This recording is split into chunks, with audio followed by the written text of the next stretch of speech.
Welcome to the production of Amateur Sports TV's Ontario Sports Show. I'm your host, Andrew Greenall. Today we are joined by a boxer who's out here in Ontario and is, in my opinion, kick butt. He was 14 years old, participated in jiu-jitsu, and then went on when he was 16 to transition into striking. I know very little about boxing.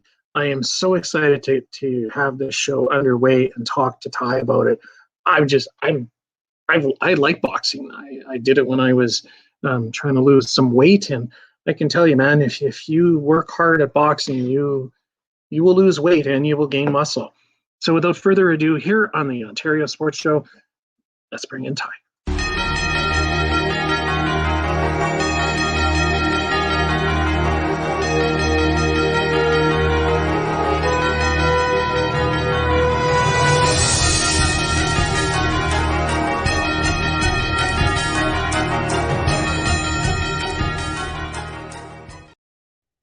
Ty, that intro is almost perfect for this segment with boxing. Just the bells in the background almost reminds you of Rocky when he's running up and down those stairs.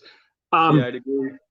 Ty, I'm first of all, sir, thank you so much for joining us on the Ontario Sports Show. Boxing is an awesome sport. I love it. It's one that I probably can't do because of my concussions. But Ty, please, buddy, tell us, how did you get involved in boxing? How old were you? What possessed you to want to get the crap kicked out of you? Well, first of all, I'd just like to thank you for having me on the show to talk about this sport. I started when I was really young, just out of love for it. I grew up watching, like all the greats, I grew up watching Evander Holyfield. Yeah. And I really got involved in it after that. So I started young when I was 14 or so. I was doing wrestling and jiu-jitsu.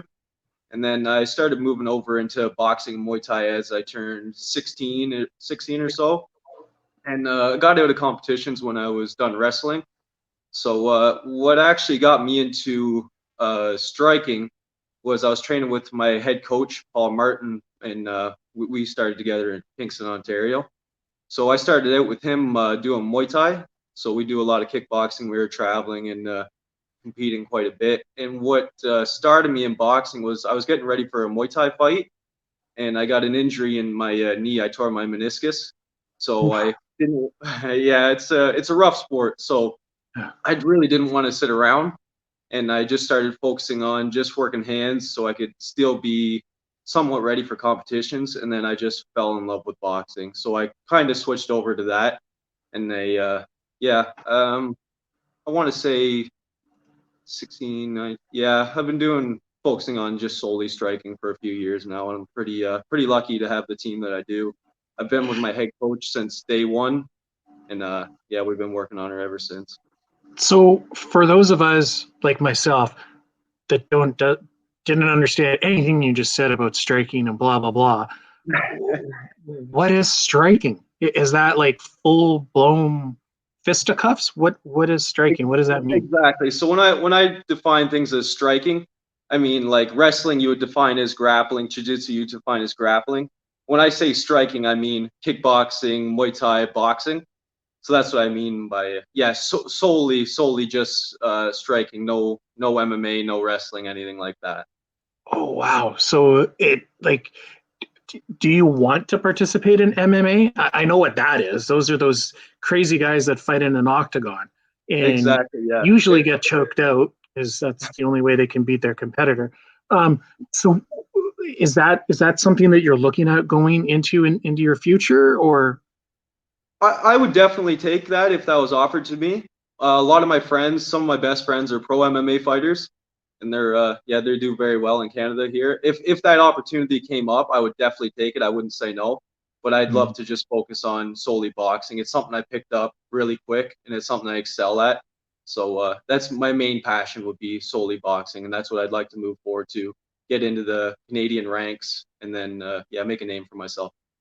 So can you just explain how the levels or how the steps, or what does it look like? So if I'm a young girl or a young boy looking to get into the sport, let's back up. Let's start with that. How old do I need to be to join the sport of Oh, boxing? any age. Any age? Young as 5, you can start. No way, really? Oh yeah, 5 I years just old? feel like the discipline when you start young, you learn a lot. You grow up Okay. very fast in this sport.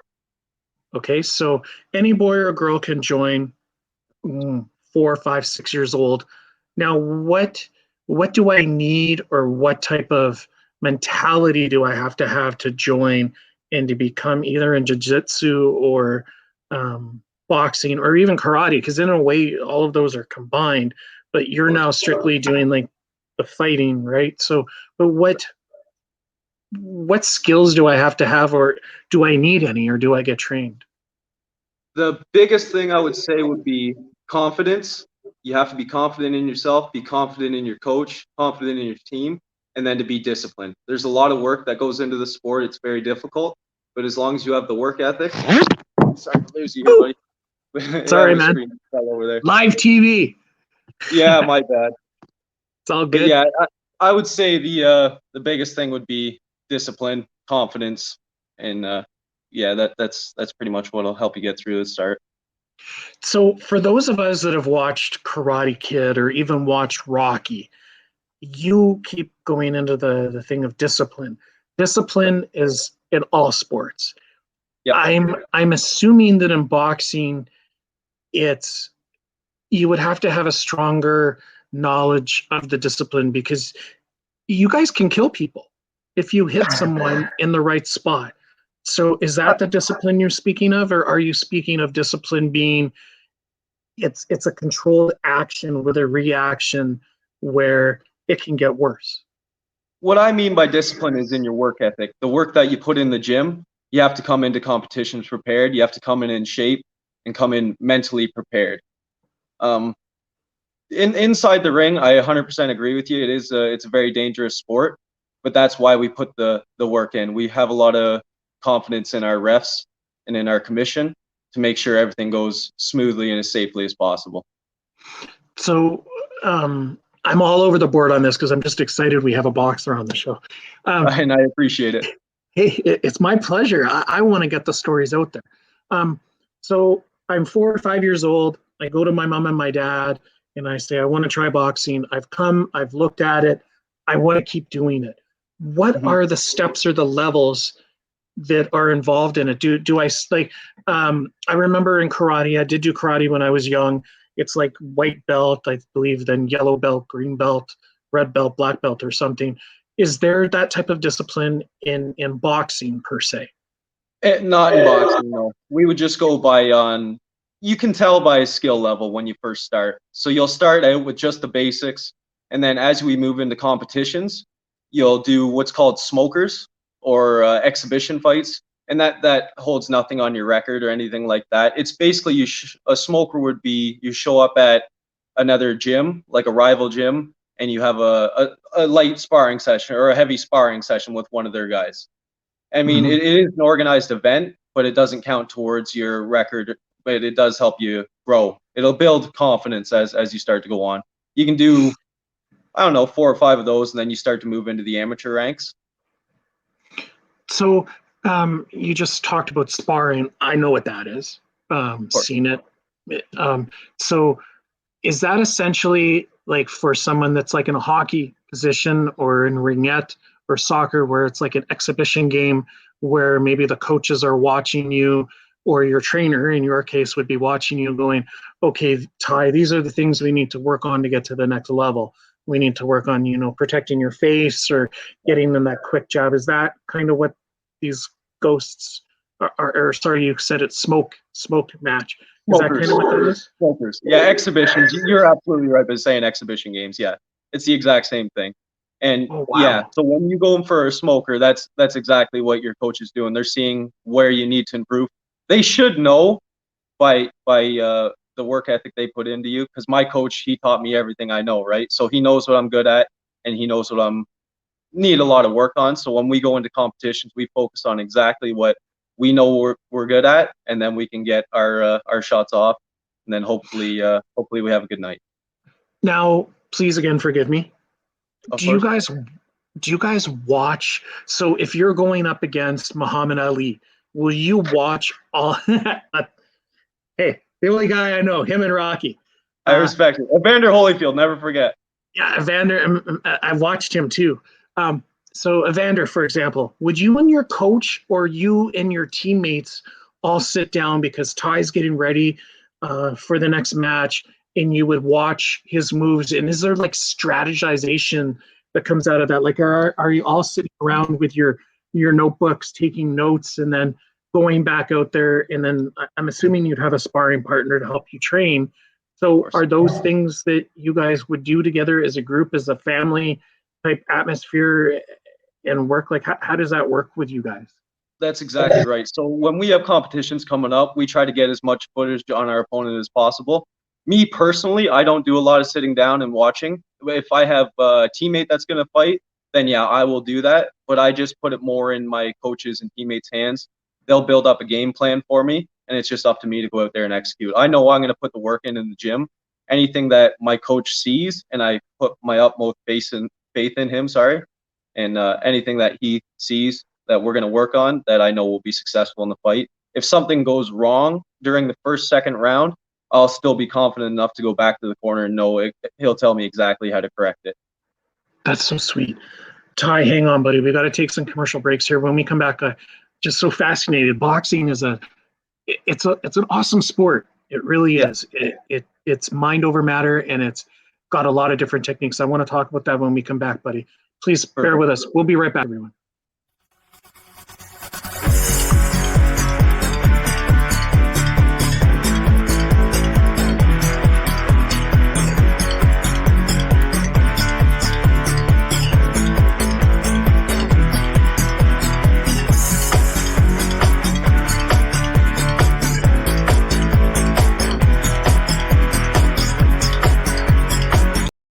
Hi, I'm JD Houghton, host of the SAS Sports Show. Catch it every Thursday at 5 p.m. Central Standard Time for all things Saskatchewan sports. JD talks too quick. That's my buddy JD. He hosts Saskatchewan Sports Show. Just getting some of my grape juice there. That's. I also have a good buddy, JD. He's a great guy. Great guy. If you haven't watched his show, all things Saskatchewan, it's Saskatchewan Sports Show is pretty awesome. Okay, so Ty, so now we're 4 or 5 years old. We've come into the ring. We like it. I know a little bit about boxing and that there's weight categories. When does that kick in? Like if I'm 5 or 6, am I just going right into the ring right away, beating the crap out of each other? Or no? Okay, so what happens? No, at a younger age, they go off of age categories, and then they'll match you up based on skill and size. The more experience you get and the older you get, then you start to move into weight categories, and that's that becomes a whole different fight all in itself. Because you'll be walking around at a certain weight, and then your competition weight will be way under what you're walking around at. Oh wow! So they lie on your weight. It's hard to say because I walk around at say around 190, 200 pounds, and I've fought at 155 pounds before. So there's a huge weight cut you got to do. Like the night before one of my weigh-ins, I was 170 pounds, and I had to lose 15 pounds that night before weigh-ins. Mm-hmm. Holy smokes! So that's a whole other fight in itself. Yeah, it's a lot. No kidding. So now Holyfield. When he was a fighter, there was really no precautions from what I've been able to do in research. Mm-hmm. Nowadays, we have there's different padding on. I've noticed you have your padding on your knuckles. There's different types of boxing gloves. There's helmets now. They're I believe from what I've researched, they're advising to wear mouth protection as well, like we do in hockey and in ringette and some other sports. So what safety precautions, if any, at what age do they slowly, because now if you're a heavyweight fighter, you just walk into the ring like Mike Tyson and get hit in the head or bit on the ear and the game's over. These precautions, have they been put into place to help protect the fighters? or have they been brought into place to just ease the tensions among our doctors and trainers that don't want us to die? It's a little bit of mix of all that. We definitely, the main thing is the safety of all the fighters. So yeah, when you're in the amateur ranks, you have to have headgear, you have kidney guards, jock strap, all that. And obviously, the main thing is go to the dentist and get a custom fit mouth guard. You don't want to boil and bite where it comes out after every punch. Yeah. And then when you move into the professional ranks, it is just you're wearing a cup, you're wearing a mouth guard, and you go in and fight. Now, in your career doing jiu-jitsu as well as the striking, have you ever been knocked out? Have you ever suffered any major injury that you can share with us and our viewers? I've had a lot of knee injuries. Like I've torn my meniscus and my LCL on my knees. I've had them worked on before. I've had obviously broken nose, broken orbital bones, chipped teeth, things like that. It all comes along with the sport. But yeah, it's a lot of fun. Hey, son, how was your day? Oh, it was great, Mom. I lost another tooth. Oh, okay. Yeah, it's good when you come home and your orbital bone's broken, then your face is all droopy, your eyes swole shut, and I'm trying to go to like Christmas dinner and stuff with all the family, and they all know me, so they know what to expect. And when I show up and I'm not all bruised up, then it's they're pretty surprised. But And they panic. They're like, didn't you just have a fight, Ty? How come you're not all bruised up? That's the thing. I don't really take that much damage in fights. It's the training and the sparring with all the guys that are bigger than me in the gym, right? So I always try to train with people that are better than me, so that way when I get out there and fight, it's a lot easier. That's a good point, and I was actually going to ask you that. What do you? So I'm assuming you work in a group, so you probably have a few teammates. Some are a little bit heavier, taller, maybe weaker, shorter. What is the average sparring partner look like to you? Like, are they taller than you, fatter than you? And my apologies, I like fatter being that they're more muscular, right? And they're like, if you punch them, they're gonna go whack. What type of sparring guy do you work with to help you train and to help you get better? And are they actual blows? Like, are you guys really out there to beat the crap out of each other during your spar? Yeah, so the guys that I work with, I have a core group of guys that I started with that I've been with forever, for years and years.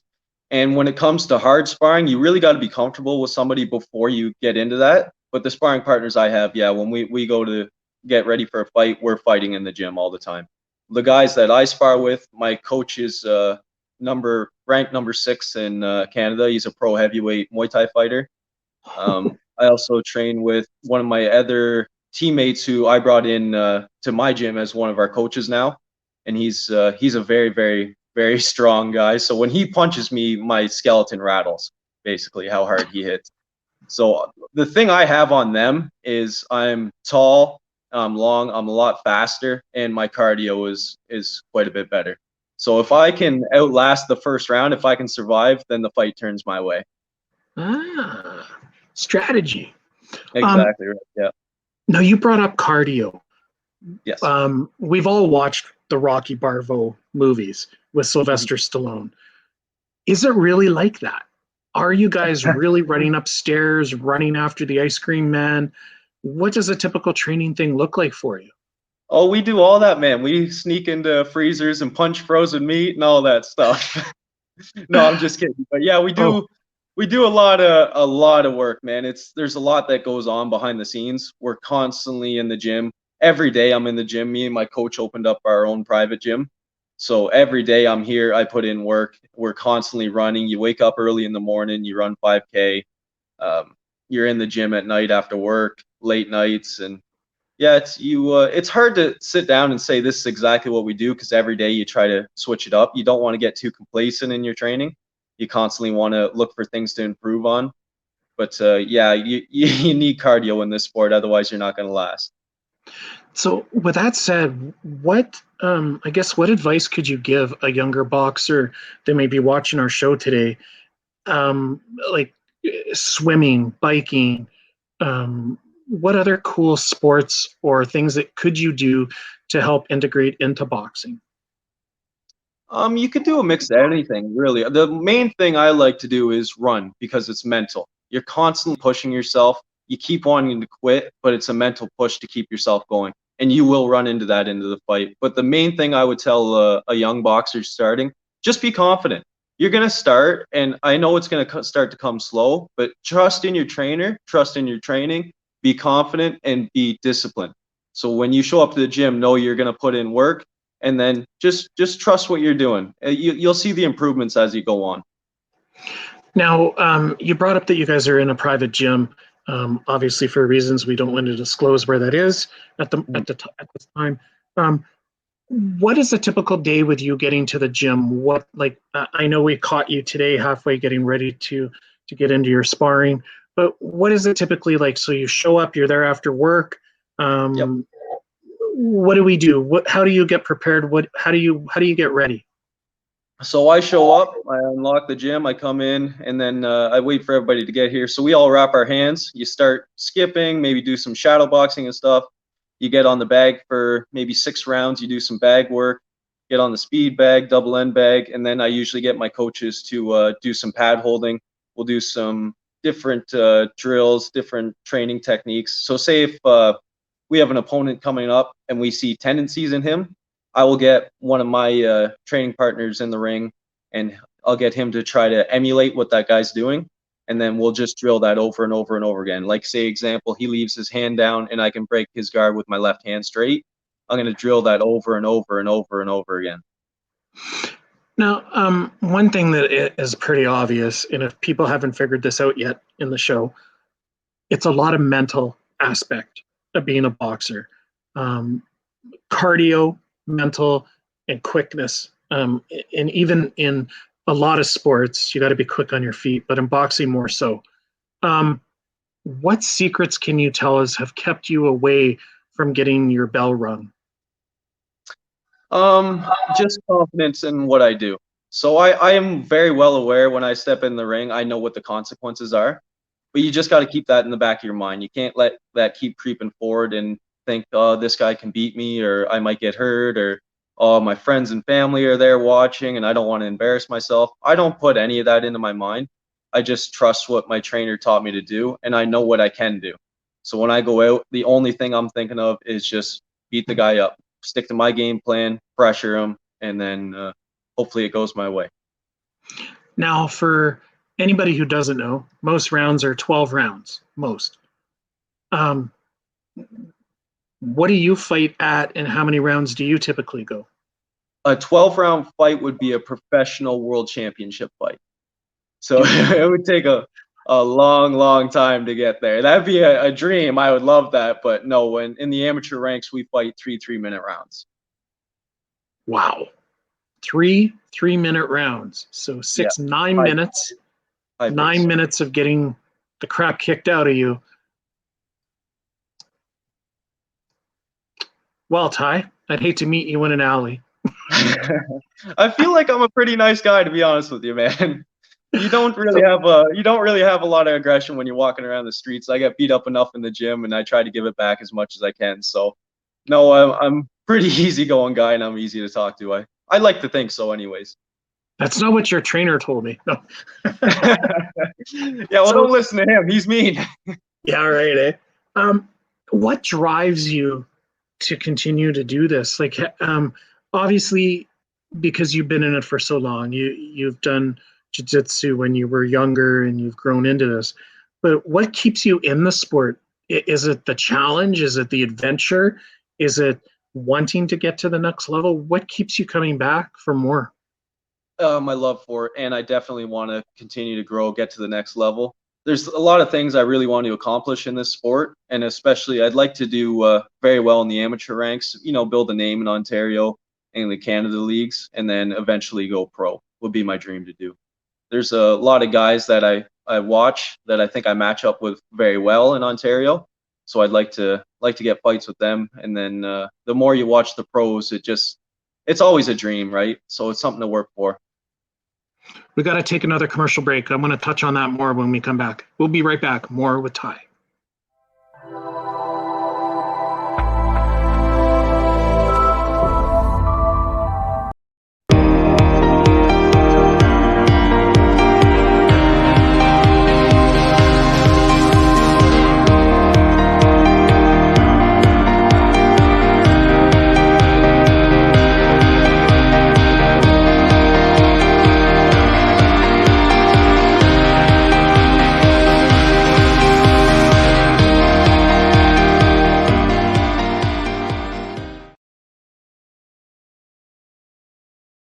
Welcome back to the Ontario Sports Show. We're joined by Ty, one man that I would hate to get into a ring with.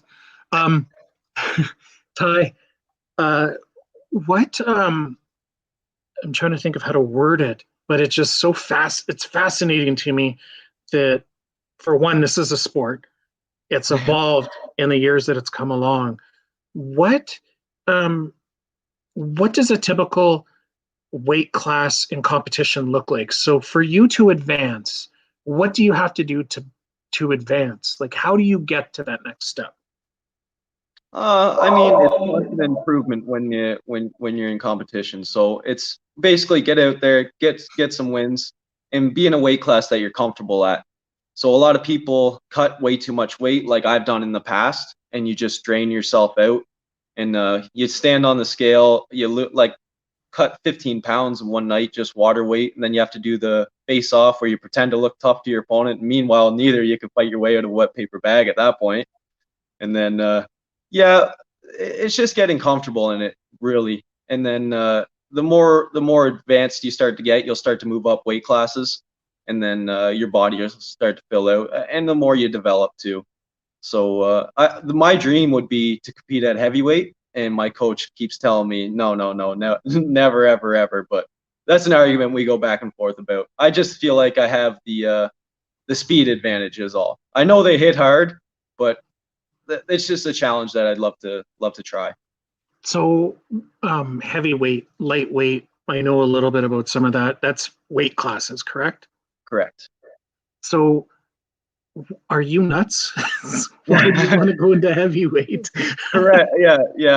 I am a little bit, because I fought at lightweight, right? So I would jump basically all the weight classes and then go to the top dogs. But yeah, I mean, I think I am maybe a mix of a little crazy, maybe stupid, who knows? But it's just something I do well against heavyweights in the gym, but it's always going to be a trade-off. So the lighter guys you fight, they're going to be very fast, they're going to be very technical, and they're not going to get tired. The power that they're going to generate isn't close to a heavyweight. So when you go up to heavyweight, you're going to make that trade-off of, okay, I'm going to be faster than them, my cardio is going to hold up longer, but if they hit me, then it's lights out. Now, with speed coming into play, as a because you're a lightweight champ, not a lightweight champion currently, correct? Like you're in the lightweight division. Okay. So, in order to beat someone and get a label put on you that you're the heavyweight or lightweight or midweight champion, how many rounds, how many matches do you have to do that? And how can you win that title? There's not a set number of matches to get into a title fight. You could just have a few good performances, and then if you're a good talker on the mic, get on the mic and call out the champion, which I'm hoping to do one day. Did you want to do that live on our show today? Call out the champion? I'd be more than happy to do the the drum roll or whatever you need to help you. I'd like to do it after a devastating knockout. So now, being in the position that you're in, basically your hands are weapons. What precautions do you take? Like, you are a nice guy, Ty. Obviously, you're, thanks for coming on the show. Obviously, you have a heart, you have a family, what are you able to give back, or have you been able to give back to any of the younger boxers? Have you taken any younger one under your wing and tried to help prep them or prepare them or give them guidance? Of course. So as soon as COVID hit, me and my coach kind of started our own team. And then, like I said, we're in my gym now. Like, I'm sitting in the boxing ring here. So, yeah, I teach classes now. So he teaches advanced class, and I teach beginner classes for all the new guys coming in. So it's a huge, huge privilege and honor for me to see. When you see the faces walk in, you kind of see yourself when you first walked into the gym when you were young. So I love putting in work with these guys, building their fundamentals right from the ground up, and it's I couldn't ask for anything more. It's a huge pleasure. Now, in all of your years, do you think that it's a more dominated sport by male and the females are slowly catching up? Or do you think we've kind of even tilted now? Because from what I've been able to research, there's a hell of a lot of girl fighters out there, and Yeah, some of them have like they're insane. So what does it look like? What have you seen over the years? I've seen a lot of mix of both. I've trained with a lot of very, very talented girls coming up, and one of my main teammates, yeah, she's a pro Muay Thai fighter. She's very, very talented. So I've seen a lot of mix of both. I would agree. You could almost label it as male dominated, but the women, I wouldn't say they're far behind. I would label them as we're neck and neck. I feel like there's a lot of talented girls out there. I've been inspired by a lot of them. I've seen a lot of them put in a lot of good work. They've had amazing performances, and it is a pleasure of mine to train side by side with them. Now, admit it, they're tougher than you, aren't they? 100%. I wouldn't disagree with that at all. Those girls, some of them are nuts. I was watching an MMA fight, and these girls didn't do any of the choking or anything. They were full out beating the crap out of each other. And I was sitting there going, holy, it just like, you have anger issues. It's like insane. Do you find after a match, like your adrenaline's obviously going, but what helps bring you down? What helps bring you back to the Ty that we're talking to now? Obviously there's different personalities when you guys are out there. Like you're out there to kill the other guy in a way, like you're trying to knock him out. So what's it like when you get off that mat or out of that ring? How do you relax and become zen again and become the Ty that we're talking to? To be 100% honest with you, I'm the exact same Ty that's in the ring that's sitting here right now. I'm as relaxed as I am right here as I am in the ring. So I don't have adrenaline dumps. I don't get out of the ring all jacked up. I'm very confident, comfortable, relaxed when I'm in the ring, and I'm the exact same way out of the ring. So wow. Yeah, that all comes from my coach too. He's drilled that in me from day one. Just be confident. You know what you're doing. You know what you can do. So when I get in the ring, I'm not nervous. I know what I'm there to do. I know what my opponent is capable of. I know the consequences of what could happen, and I really take it as a great privilege because I love the sport, and I'm just so happy to be able to compete and to teach and just be involved in it. My whole life revolves around this sport, so it's great. I'm always very relaxed. So what you just said, being relaxed, is that now if I'm looking at boxing, is that a good trait to have or a bad trait to have, or is it a mix of both? Because the coaches can push you differently if you're more relaxed. What can you say on that? Yeah, I feel like that's an individual thing. It would depend on the fighter. Like when you watch classic Mike Tyson walking out, he's gritting his teeth, he's walking out, and then he comes out guns blazing. That's his style. And then somebody like myself, I'm not the big go forward power puncher. I'm a more relaxed counter puncher. I use a lot of movement and I use a lot of angles.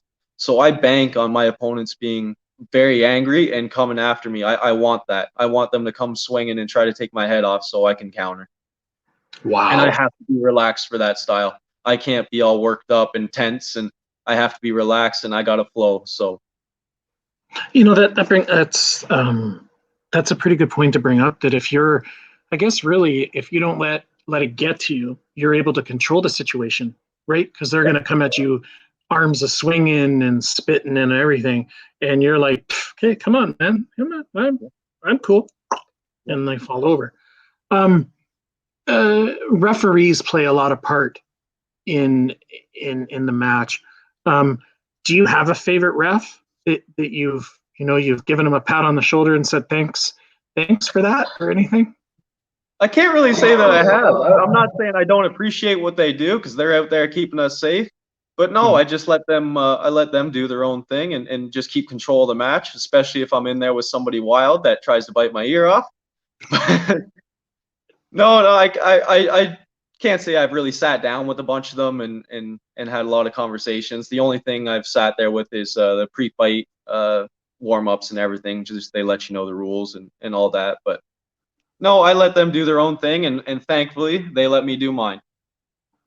Now, at what stage through the path of boxing is there a purse? So, what I mean by a purse is the winnings. At what age or at what level does that kick in that you guys are getting, funds for winning? And if that does happen, let's start with that question, and then I have a follow-up for that. So at what division do you get winnings? When you start getting purses, that's when you go and get your pro license. All the professionals get paid, but none of the amateurs. Like even if you're gonna go Olympics or anything like that, there's no money in the amateur boxing. So I basically pay money to go potentially get beat up. That all the money comes when you turn pro. You've been hit in the head too many times, Ty. Why are you playing to get kicked in the head? It's just all out of love. So my follow-up for that is, what do you amateurs do, or what can you do to help fund your addiction, which is getting kicked in the head? So what do you guys do? What can you do for, can you guys reach out and get advertisers, sponsorship? What does that look like for you amateur guys? Get a good job.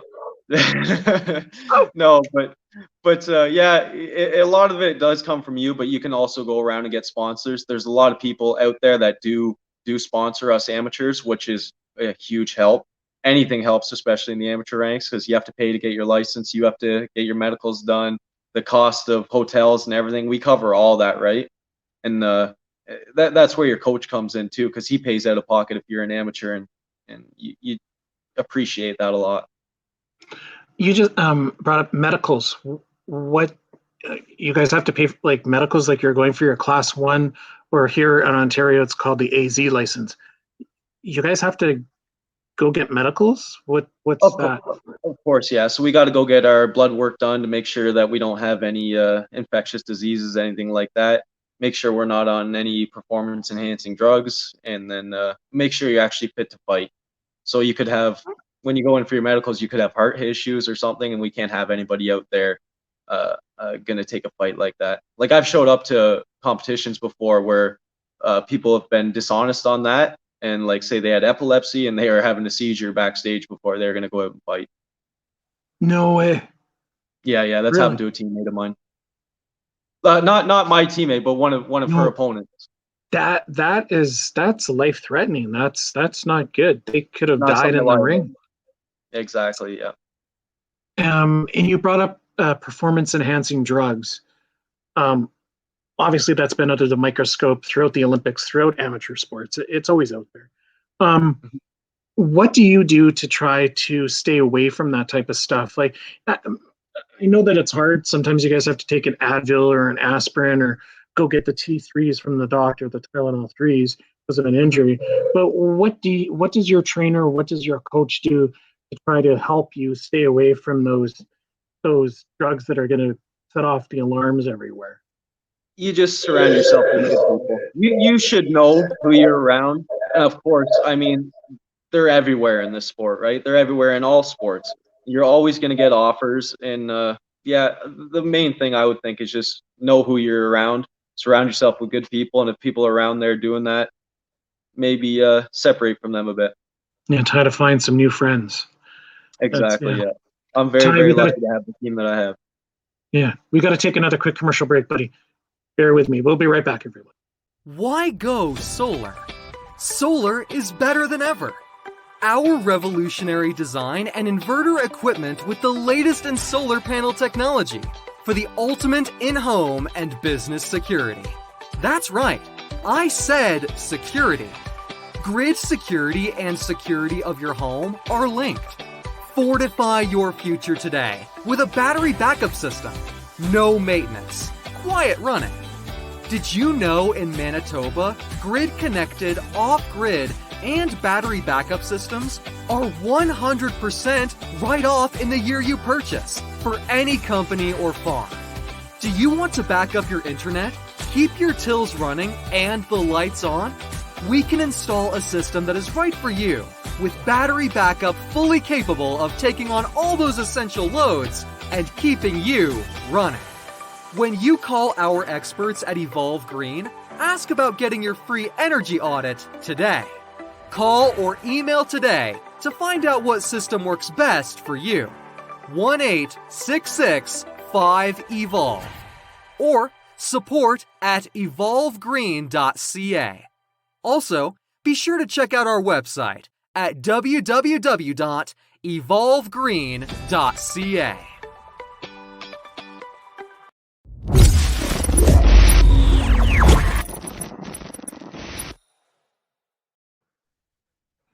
Ty, I found some pictures of you here.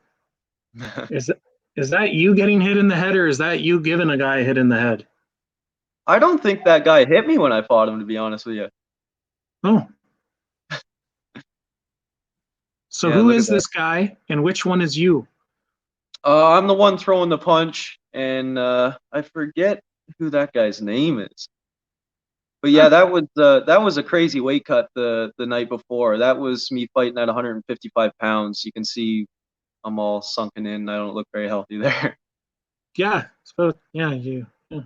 Now this one. Look at those awesome. See, there's the nice head support right there. That's Yeah, what I exactly. needed when I played hockey. Yeah, that So was a nice. this is what type of fight is this one? That's Muay Thai right there. Muay Thai. Yeah, And that's where the martial arts I started in when I really switched over to striking. That's the one I pretty much committed to before I got into boxing. in this one, so you're allowed to kick in this and punch in this. Yeah, punches, kicks, knees, and elbows are all Muay Thai. Knees too. Oh my God. Knees too, yeah. Okay. And then, oh, look at this. You won.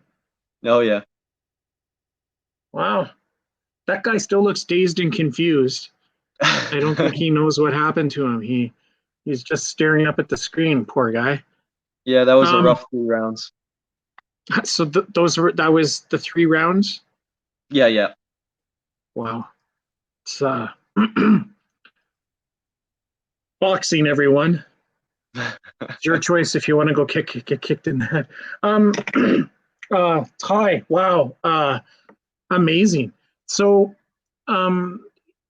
if anyone is interested, would you like to share how to get a hold of you if they're interested in trying boxing and coming to your guys' gym? Obviously, once we get rid of the L word and the C word, which is lockdown and COVID,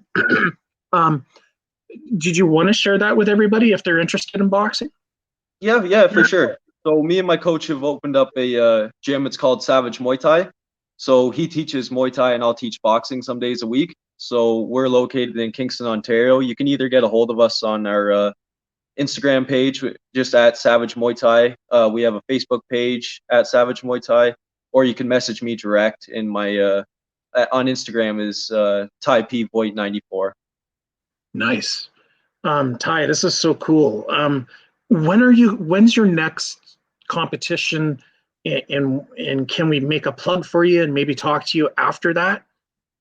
Absolutely. I'd love to come on after that. The only thing with the competitions is everything's shut down due to COVID right now.